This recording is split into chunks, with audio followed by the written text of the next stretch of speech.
talk about Kalen DeBoer and the coach he showed himself to be at SEC Media Days. I'm very interested in Alabama. I know you're very interested in Alabama. We're going to continue to be interested in Alabama because it is the most successful college football program that we've seen since 2007, right? They put together some outstanding teams. I still think that 2020 national championship team is the best team that I've ever seen play football, given the circumstances, right? They run the table in a literal plague. That's something 2019 LSU didn't do. 2018 Clemson didn't do that. 1995 Nebraska didn't do that. I can keep going. 1945 Army didn't do that.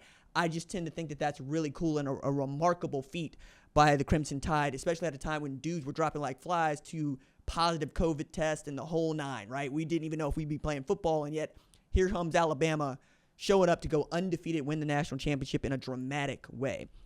So Coach Saban decides to retire on January 10th, and who do they go get but the guy that finished national runner-up at Washington and Kalen DeBoer, who hails from South Dakota and felt like a really good hire, but also a guy that was a little bit further away from anything that we all expected. Number one, you don't want to follow Nick Saban was always the rule. But if you did, you would be probably one of these outstanding assistants that he had. Kirby Smart at Georgia didn't want to go anywhere. Dan Lanning at Oregon didn't want to go anywhere. Steve Sarkisian at Texas didn't want to go anywhere. Lane Kiffin at Ole Miss, not sure they asked him.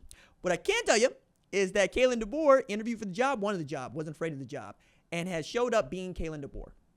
And I got to tell you, that is impressive. He is becoming, I think, one of the nice guys in the sport that people know about on a massive level. He shows up to the SEC with the appropriate amount of respect, shows up to Alabama with the appropriate amount of respect, continues to lean on Coach Saban, but does not lean on to him so hard as the man can't enjoy his golf in the morning, and goes out of his way to say, look, I want to steward what he built. I understand the significance of Alabama football, even being from South Dakota, even having coached at Fresno State, Indiana, and Washington. One of the other things that I think we have now told you over and over again is that man has lost all of 12 games in 10 years.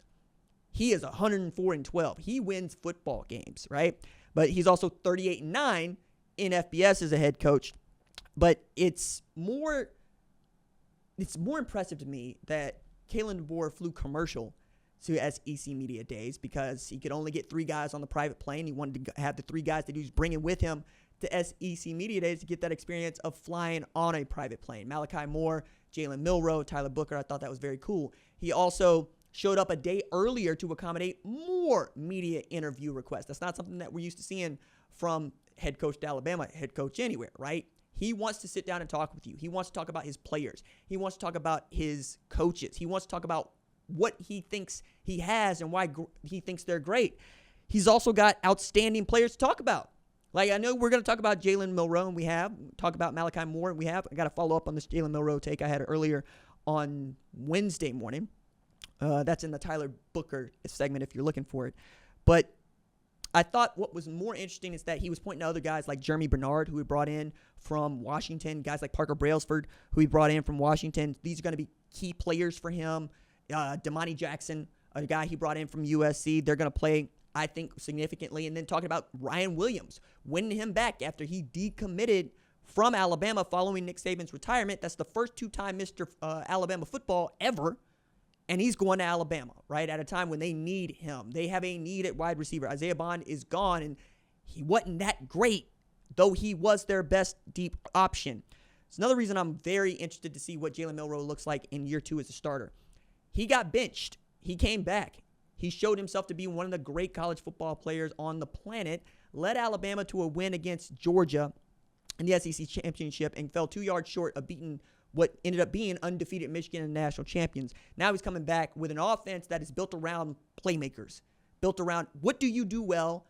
Okay, I'm going to go with Nick Sheridan, my offense coordinator, and make that happen for you. He's winning guys' not just respect, but their trust. And Milroe is a guy I said is more talented than Michael Penix Jr. I should be a little bit more specific. He is a more talented athlete than Michael Penix Jr. He has all the tools to be the best college football player in America. if he shows himself to be half the passer that Michael Penix Jr. was with his athletic ability, he will be what Jaden Daniels was in 2023. Okay? It's that simple. Michael Penix Jr. accurate all over the field.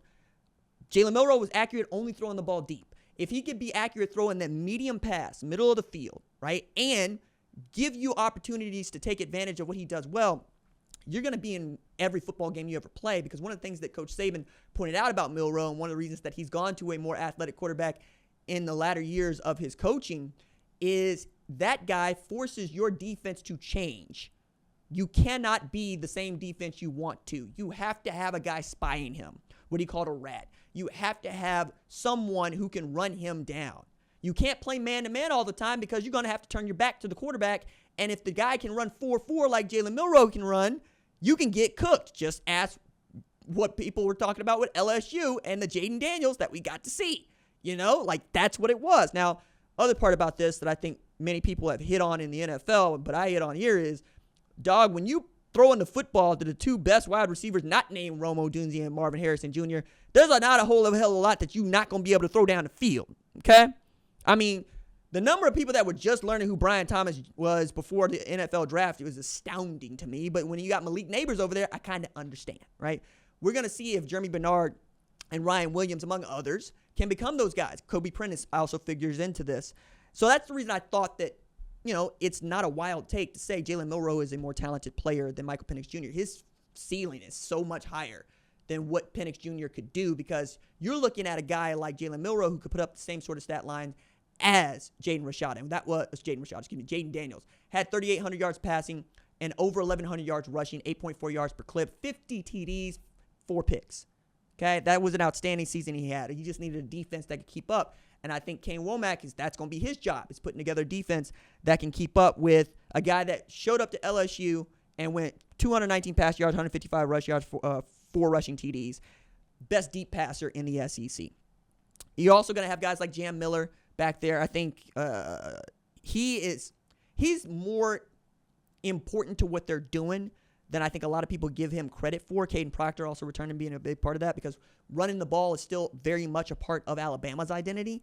And when Dylan Johnson could do it last year, Washington was as tough as anybody in the country, and just in a tough Pac-12, and a Pac-12 that I think was at its best over the last decade. The last thing that I thought was important to point out about Kalen DeBoer and just what he showed at SEC Media Days, and just what Jalen Milroe did, Malachi Moore did, Tyler Booker did, was confidence. I know it seems small, but I'm big on what kind of energy are you bringing to SEC Media Days or any Media Day event. Do you feel as if you are good, or do you feel as if you are trying to allay fears? I think Alabama went from allaying fears in January, February, March to no, we're good going into this season. And they're going to have to be. They are, because they're still Alabama, just like Georgia's still Georgia.